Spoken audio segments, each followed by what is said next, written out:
ರೇಣುಕಾಸ್ವಾಮಿ ಹತ್ಯೆ ಪ್ರಕರಣಕ್ಕೆ ಸಂಬಂಧಿಸಿದಂತೆ ದರ್ಶನ್ ಸಾಕಷ್ಟು ಸುದ್ದಿಯಾಗಿದ್ದರು. ಅವರು ಜಾಮೀನಿಂದ ಹೊರಗೆ ಬಂದರೂ ಕೂಡ ಮತ್ತೆ ಸುದ್ದಿಯಲ್ಲೇ ಇದ್ದಾರೆ.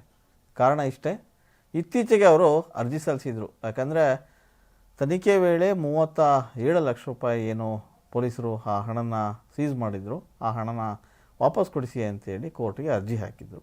ಅಷ್ಟೇ ಅಲ್ಲ, ಅದರ ಹಿಂದೆ ಪೊಲೀಸರು ಅವರ ಗನ್ ಲೈಸೆನ್ಸನ್ನ ರದ್ದು ಮಾಡಬೇಕು ಅಂತ ವಾದ ಮಂಡಿಸಿದರು. ಸೊ ಆ ಕಾರಣಕ್ಕೂ ಕೂಡ ದರ್ಶನ್ ಅವರು ಮನವಿ ಮಾಡ್ಕೊಂಡಿದ್ರು, ನನಗೆ ಗನ್ ಅವಶ್ಯಕತೆ ಇದೆ, ನಾನೊಬ್ಬ ಸೆಲೆಬ್ರಿಟಿ, ಹೋದ ಕಡೆಯಲ್ಲೆಲ್ಲ ಜಾಸ್ತಿ ಜನ ಗುಂಪು ಸೇರ್ತಾರೆ, ಹಾಗಾಗಿ ನನಗೆ ಅಗತ್ಯ ಇದೆ, ದಯವಿಟ್ಟು ಮಾಡಬೇಡಿ, ಲೈಸೆನ್ಸ್ ರದ್ದು ಮಾಡೋಕ್ಕೆ ಹೋಗಬೇಡಿ ಅಂತ ಮನವಿ ಮಾಡ್ಕೊಂಡಿದ್ರು.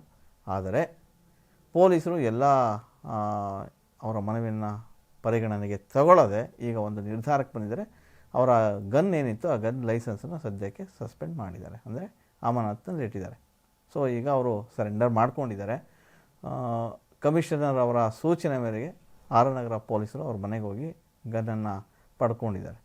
ಸದ್ಯಕ್ಕೆ ಆ ಗನ್ ಈಗ ಅವರ ಕೈಲಿರುತ್ತೆ. ಎಲ್ಲಿವರೆಗೂ ಅಂದರೆ ಈ ರೇಣುಕಾಸ್ವಾಮಿ ಏನು ಪ್ರಕರಣಕ್ಕೆ ಸಂಬಂಧಪಟ್ಟಂತೆ ತನಿಖೆ ನಡೀತಿದೆ, ತನಿಖೆ ಎಲ್ಲ ಮುಗಿದು ಅದು ತನಿಖೆ ಎಲ್ಲ ಮುಗಿದ ಬಳಿಕ ಆ ಗನ್ನನ್ನು ವಾಪಸ್ ನೀಡಲಾಗ್ತದೆ. ಅಲ್ಲಿವರೆಗೂ ಅದು ಗನ್ ಅವರ ಬಳಿಯೇ ಇರುತ್ತೆ. ಅಂದರೆ ಆರನಗರ ಪೊಲೀಸರು ಏನು ಈ ಹಿಂದೆ ಕೂಡ ಹೇಳಿಕೆ ನೀಡಿದರು ಆ ಗನ್ನನ್ನು ಸರೆಂಡರ್ ಮಾಡಿ ಅಂತ. ಸೊ ಏನು ದರ್ಶನ್ ಅವರು ಸಾಕಷ್ಟು ಬಾರಿ ಯೋಚನೆ ಮಾಡಿ ಒಂದು ಮನವಿ ಕೂಡ ಮಾಡ್ಕೊಂಡಿದ್ರು. ಸೊ ಅದನ್ನು ದಯವಿಟ್ಟು ನೀವು ಲೈಸೆನ್ಸ್ನ ರದ್ದು ಮಾಡಿಬಿಡಿ ಅಂತ.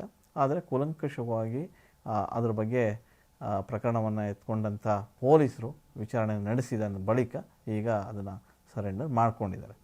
ಇದಿಷ್ಟು ಒಂದು ಕಡೆ ಆದರೆ, ದರ್ಶನ್ ಅವರು ಇಷ್ಟು ದಿನ ಸಿನಿಮಾ ಚಟುವಟಿಕೆಯಿಂದ ದೂರ ಇರ್ತಾಯಿದ್ರು. ಆದರೆ ದರ್ಶನ್ ಇವತ್ತು ಅವರ ತಮ್ಮನ ಸಿನಿಮಾ, ಅಂದರೆ ಸಹೋದರ ದಿನಕರ್ ತುಗುದೀಪ್ ಅವರ ನಿರ್ದೇಶನದ ಸಿನಿಮಾ ರಾಯಲ್, ಈ ಸಿನಿಮಾವನ್ನು ವೀಕ್ಷಣೆ ಮಾಡಿದ್ದಾರೆ. ಅವರ ತಮ್ಮ ಮತ್ತು ಚಿತ್ರತಂಡ ಹಾಗೂ ಅವರ ತಾಯಿ ಜೊತೆಗೆ ವಿಶೇಷವಾಗಿ ಸಿನಿಮಾನ ವೀಕ್ಷಣೆ ಮಾಡಿದಾರಲ್ಲ, ಅದು ಭಾಳ ವಿಶೇಷ. ಅದರಲ್ಲೂ ಅವ್ರ ಫ್ಯಾನ್ಸಿಗೆ ಸಾಕಷ್ಟು ಖುಷಿ ಕೊಟ್ಟಿದೆ. ಒಂದು ಕಡೆ ರೇಣುಕಾಸ್ವಾಮಿ ಹತ್ಯೆ ಪ್ರಕರಣಕ್ಕೆ ಸಂಬಂಧಪಟ್ಟಂಗೆ ಸಾಕಷ್ಟು ಹೈರಾಣಾಗಿದ್ದರು ದರ್ಶನ್. ಅವರಷ್ಟೇ ಅಲ್ಲ, ಅವರ ಇಡೀ ಫ್ಯಾಮಿಲಿ ಮತ್ತು ಅವರ ಫ್ಯಾನ್ಸ್ ಸ್ವಲ್ಪ ಬೇಸರದಲ್ಲಿ ಇದ್ದರು. ಯಾವಾಗ ಜಾಮೀನಿಂದ ಹೊರಗೆ ಬಂದರೂ ಒಂದಿಷ್ಟು ಚೇತರಿಕೆಯನ್ನು ಕಂಡುಕೊಂಡ್ರು. ಆರೋಗ್ಯದಲ್ಲಿ ಏರುಪೇರಾಗಿತ್ತು, ಅದಕ್ಕೆ ಚಿಕಿತ್ಸೆ ಪಡ್ಕೊಂಡ್ರು. ಅದಾದ ಬಳಿಕ ಸಂಕ್ರಾಂತಿ ಹಬ್ಬ ಬಂತು. ಸಂಕ್ರಾಂತಿ ಹಬ್ಬದ ಸಡಗರದ ಬಳಿಕ ಸ್ವಲ್ಪ ಆ್ಯಕ್ಟಿವ್ ಆಗಿದ್ದಾರೆ ಅಂತಲೇ ಹೇಳ್ಬೋದು. ಹಾಗಾಗಿ ಅವರ ತಮ್ಮನ ಸಿನಿಮಾ ರಾಯಲ್, ಆ ಸಿನಿಮಾನ ವೀಕ್ಷಣೆ ಮಾಡಿದ್ದಾರೆ. ವೀಕ್ಷಣೆ ಬಳಿಕ ಒಂದಿಷ್ಟು ಮಾತು ಕೂಡ ಹೇಳಿದ್ದಾರೆ. ಆದರೆ ಅದನ್ನು ಸದ್ಯಕ್ಕೆ ಚಿತ್ರತಂಡ ರಿವೀಲ್ ಮಾಡಿಲ್ಲ. ದರ್ಶನ್ ತಮ್ಮನ ಸಿನಿಮಾ ನೋಡಿ ಏನಂದರು, ಆ ಸಿನಿಮಾಗೆ ಅವರಿಂದ ಬಂದಂಥ ಕಾಮೆಂಟ್ ಏನು ಅನ್ನೋದು ಸದ್ಯಕ್ಕೆ ಗೊತ್ತಿಲ್ಲ. ಆದರೆ ಆ ಸಿನಿಮಾ ಬಹುತೇಕ ಏನೋ ನಿರೀಕ್ಷೆ ಇಟ್ಕೊಂಡು ಮಾಡಿದಂಥ ಚಿತ್ರ ಅದು. ಜಯಣ್ಣ ಮತ್ತು ಭೋಗೀಂದ್ರ ಪ್ರೊಡ್ಯೂಸರು ಇಬ್ಬರು ಸೇರಿ ಮಾಡಿದಂಥ ಸಿನಿಮಾ ಇದು.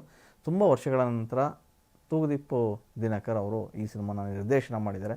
ಇದೊಂದು ಆ್ಯಕ್ಷನ್ ಕಮ್ ಏನೋ ಥ್ರಿಲ್ಲರ್ ಮೂವಿ ಮತ್ತು ಒಂದು ಪಕ್ಕಾ ಎಂಟರ್ಟೈನ್ಮೆಂಟು ಮಾಸ್ಕ್ ಸಿನಿಮಾ ಅಂತಲೇ ಹೇಳ್ಬೋದು. ಸೊ ಈ ಸಿನಿಮಾದಲ್ಲಿ ವಿರಾಟ್ ಹೀರೋ ಆಗಿದ್ದಾರೆ, ಅವರಿಗೆ ಸಂಜನಾ ಹೀರೋಯಿನ್ ಆಗಿದ್ದಾರೆ. ಉಳಿದಂತೆ ಭಾಳಷ್ಟು ನಟರು ಈ ಸಿನಿಮಾದಲ್ಲಿ ನಟಿಸಿದ್ದಾರೆ. ಇನ್ನು ಬಹಳ ಏನು ಸ್ಮಾಲ್ ಸ್ಕ್ರೀನಲ್ಲಿ ಖ್ಯಾತಿ ಪಡೆದಂಥ ಛಾಯಾ ಸಿಂಗ್ ಕೂಡ ಇಲ್ಲಿ ಅವರ ತಾಯಿ ಪಾತ್ರದಲ್ಲಿ ನಟಿಸಿದ್ದಾರೆ. ಉಳಿದಂತೆ ರಘು ಮುಖರ್ಜಿ ಮತ್ತಿತರರು ಈ ಸಿನಿಮಾದಲ್ಲಿ ಕಾಣಿಸ್ಕೊಂಡಿದ್ದಾರೆ. ಈ ಸಿನಿಮಾನ ಈಗ ಏನು ದರ್ಶನ್ ನೋಡಿದಾರಲ್ಲ, ಅದೇ ವಿಶೇಷ. ದರ್ಶನ್ ನೋಡಿದಾರ ಅಂದಮೇಲೆ ಅವ್ರ ಫ್ಯಾನ್ಸು ಕೂಡ ಆ ಸಿನಿಮಾನ ಫಾಲೋ ಮಾಡ್ತಾರೆ. ಆ ಹಿನ್ನೆಲೆಯಲ್ಲಿ ದರ್ಶನ್ ಈಗ ಮತ್ತೆ ಸಿನಿಮಾ ಚಟುವಟಿಕೆಗೆ ಈ ಸಿನಿಮಾ ಮೂಲಕ ಏನೋ ಚಾಲನೆ ನೀಡಿದ್ದಾರೆ ಅಂತಲೇ ಹೇಳ್ಬೋದು. ಇನ್ನು ಅವರ ಡೆವಿಲ್ ಸಿನಿಮಾ ಶುರುವಾಗುತ್ತಾ ಇಲ್ವಾ ಅನ್ನೋದಂತೂ ಕೂಡ ಡೌಟ್ ಇದೆ. ಎಲ್ಲವೂ ಅಂದುಕೊಂಡಂತೆ ನಡೆದರೆ ಅವರ ಬರ್ತ್ಡೇಗೆ ಒಂದಿಷ್ಟು ಸಿನಿಮಾಗಳು ಅನಿಸ್ಬೋದು. ಸೊ ಡೆವಿಲ್ ಸಿನಿಮಾಗೂ ಚಾಲನೆ ಸಿಗ್ಬೋದು. ಆದರೆ ಕೋರ್ಟ್ ಒಂದಿಷ್ಟು ಷರತ್ತುಬದ್ಧ ಜಾಮೀನನ್ನು ನೀಡಿದೆ, ಅದನ್ನು ಮೀರಿ ಏನೂ ಮಾಡೋ ಹಾಗೆ ಇಲ್ಲ. ಹಾಗಾಗಿ ದರ್ಶನ್ ಅವರು ಸದ್ಯ ಕರ್ನಾಟಕದಲ್ಲೇ ಇದ್ದು ಒಂದಿಷ್ಟು ಚಿತ್ರೀಕರಣದಲ್ಲಿ ಭಾಗವಹಿಸಬಹುದಾಗಿದೆ. ಸೊ ಅಂದುಕೊಂಡಂತೆ ನಡೆದರೆ ಫೆಬ್ರವರಿಯಿಂದ ಅವರು ಒಂದಿಷ್ಟು ಸಿನಿಮಾ ಚಟುವಟಿಕೆಗೆ ಚಾಲನೆ ಕೊಡಬಹುದು.